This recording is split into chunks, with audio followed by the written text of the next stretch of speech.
Bwana awe nanyi. Somo la Injili takatifu ilivyoandikwa na Marko.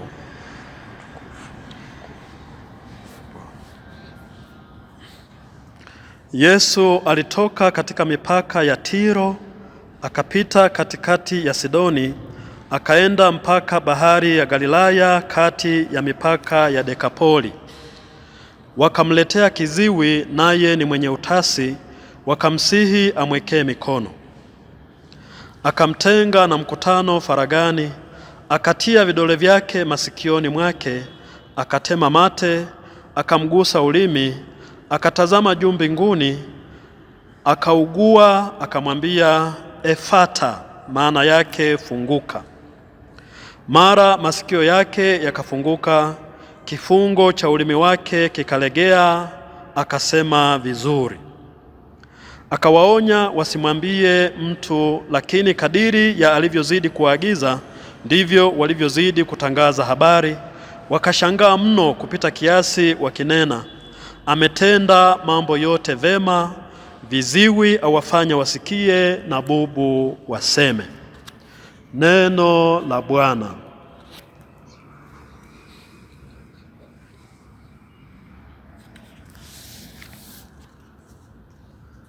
Mpendwa mtazamaji wa Jimbo Katoliki Njombe Online TV, karibu kwenye tafakari, ikiwa leo ni siku ya Ijumaa tarehe 13 mwezi wa pili mwaka 2026. Ametenda mambo yote vema, viziwi awafanya wasikie, na bubu waseme. Haya ni maneno ya watu walioshuhudia muujiza wa Yesu wa kumponya kijana bubu kiziwi.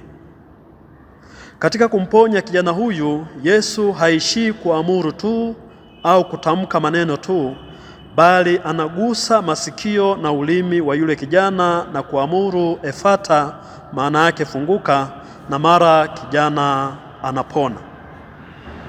Yesu anatumia ishara zile zile ambazo wahudumu wa sakramenti ya ubatizo, yaani mashemasi, mapadre na maaskofu huzifanya kwa wabatizwa, ishara ya kuwawezesha wabatizwa waweze kusikiliza neno la Mungu kwa masikio yao na kisha walitangaze kwa vinywa vyao. Kumbe muasisi wa ishara hizi ni Yesu mwenyewe. Ndugu zangu, kuponywa kwa bubu ni utimilifu wa utabiri wa nabii Isaya usemao, ndipo macho ya vipofu yatafunguliwa na masikio ya viziwi yatazibiliwa. Tunayasoma haya kutoka kitabu cha nabii Isaya sura ya 35 aya ya 5. Leo tunapokumbushwa juu ya ishara hizi muhimu katika adhimisho la sakramenti ya ubatizo, yafaa tujikumbushe maneno yanayosindikiza matendo hayo yasemayo, Bwana Yesu aliyefanya viziwi wasikie na bubu waseme, akujalie uweze kusikia kwa masikio neno lake na kuungama kwa mdomo imani ya Kikristo kwa sifa na utukufu wa Mungu Baba. Wapendwa, tujiulize, je, masikio yetu na ulimi vinatumika kadiri ya malengo ya Mungu aliyokusudia?